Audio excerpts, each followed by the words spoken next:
जिस माँ ने खुद कभी स्कूल का दरवाजा तक नहीं देखा, उसने अपने मेहनत और बलिदान से बेटे को टॉप इंजीनियर बनाया, मगर बदले में उसे मिलता है एक टूटी हुई चप्पल और वर्षों का इंतजार। ये कहानी है एक ऐसी माँ की जिसने कभी खुद स्कूल का दरवाजा नहीं देखा, लेकिन अपने बेटे अजय की पढ़ाई और तरक्की के लिए दिन रात एक कर दिए। दोस्तों, अगर आप अपनी माँ से थोड़ा भी प्यार करते हैं तो इस स्टोरी को लास्ट तक देखें और सुने, आपको बहुत बड़ी शिक्षा मिलने वाली है। यकीन कीजिए, पूरी कहानी सुनने के बाद आप अपनी आंसुओं को रोक नहीं पाएंगे। और अगर आपको लाइफ में किसी तरह की मोटिवेशन या लाइफ और रिश्तों से रिलेटेड सही परख की जरूरत है तो वीडियो को लाइक एवं चैनल को सब्सक्राइब जरूर कर लीजिए। तो चलिए कहानी की तरफ आगे बढ़ते हैं। गांव की सुबह, मिट्टी की दीवारों से बना छोटा सा घर और उसमें रहने वाली सावित्री नाम की एक प्यारी सी माँ जो हर दिन सूरज से पहले जागती, चुपचाप फावड़ा उठाकर खेतों की ओर निकल पड़ती, पैरों में टूटी चप्पल मगर मन में एक अटूट विश्वास, मेरा बेटा एक दिन बड़ा आदमी बनेगा। अजय हाथों में किताबें लिए फटे पुराने कपड़े पहनकर स्कूल जाता, माँ खेतों में और दूसरे के घरों में काम करती, रात को चरखी के पास बैठकर सिलाई करती। इसी प्रकार जैसे तैसे जीवन का गुजारा चल रहा था। एक दिन अजय पूछता है, माँ एक नई चप्पल क्यों नहीं ले लेती? माँ मुस्कुराकर कहती, मेरी चप्पलें टूट जाएं तो कोई बात नहीं, पर तेरा सपना कभी ना टूटे बेटा।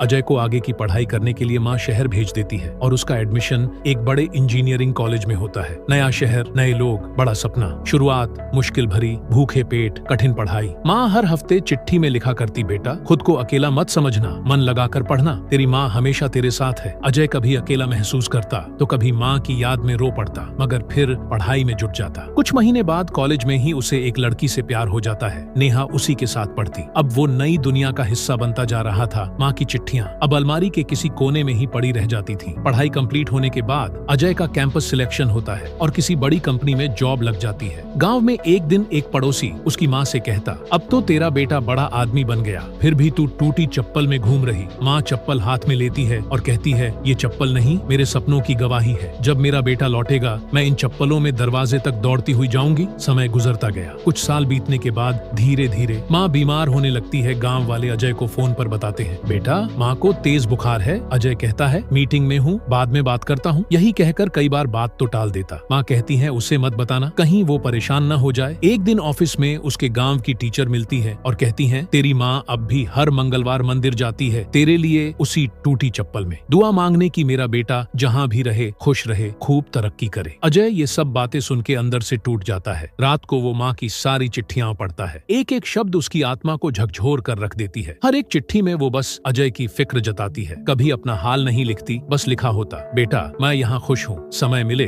तो आ जाना। अजय की आंखें भर आती है और सोचता है, जिस माँ ने खुद के लिए एक चप्पल तक नहीं खरीदी, मैं उसके लिए एक बार भी नहीं गया, कैसी है, किस हाल में है, जानने का प्रयास भी नहीं किया, धिक्कार है मुझ पर। वह सुबह होते ही गांव की तरफ निकल पड़ता है। दरवाजे पर वही टूटी चप्पलें रखी होती हैं। माँ आंगन में बैठी है, कमजोर आंखें, लेकिन बेटे की आहट ही काफी थी पहचान के लिए। अजय दौड़ता है और माँ के पैरों में गिर जाता है, माँ मैं बहुत देर कर दिया, लेकिन अब हमेशा तेरे साथ ही रहूंगा। माँ कहती है, बेटा अब मेरी जिंदगी ज्यादा दिन की तो है नहीं, जब तक सांसें चल रही मेरे पास रहना, कहीं मत जाना। अजय रोता हुआ कहता है, नहीं माँ, कहीं नहीं जाऊंगा। अजय हर सुबह उसके पैरों में लेप लगाता, बालों में तेल लगाता, मानो माँ को बच्चे की तरह लाड़ दुलार कर रखता। अजय जो पैसे कमाया था उससे गांव में एक प्राइवेट स्कूल खोलता है, सावित्री विद्या निकेतन। बच्चों को पढ़ाई के साथ साथ हर रोज एक बात सिखाई जाती, माँ का हर बलिदान हमारे भविष्य की नींव है। माँ से बड़ा इस दुनिया में कोई त्यागी नहीं। एक दिन माँ ने कहा, बेटा तू तो मेरे सपने से भी आगे निकल गया। अजय मुस्कुराते हुए कहता है, माँ आज मैं जो कुछ हूँ तेरे त्याग की वजह से। अब समझ आया है कि तेरा कर्ज तो कभी उतार नहीं सकता, लेकिन कुछ पल की खुशियाँ जरूर दे सकता हूँ। उस गांव में ये एक माँ बेटे की कहानी नहीं, बल्कि माँ के त्याग और बेटे के प्यार की मिसाल बन गई थी। दोस्तों, अपनी माँ का हमेशा सम्मान कीजिए, उनके साथ रहिए, उनका हाल पूछिए और उनका ख्याल रखिए, क्योंकि माँ कभी अपना दुख बच्चों को नहीं बताती, नहीं बच्चों को दुख में देखना चाहती है। जो अपने माँ से बेहद प्यार करते हैं, कमेंट में लव यू मान जरूर लिखे।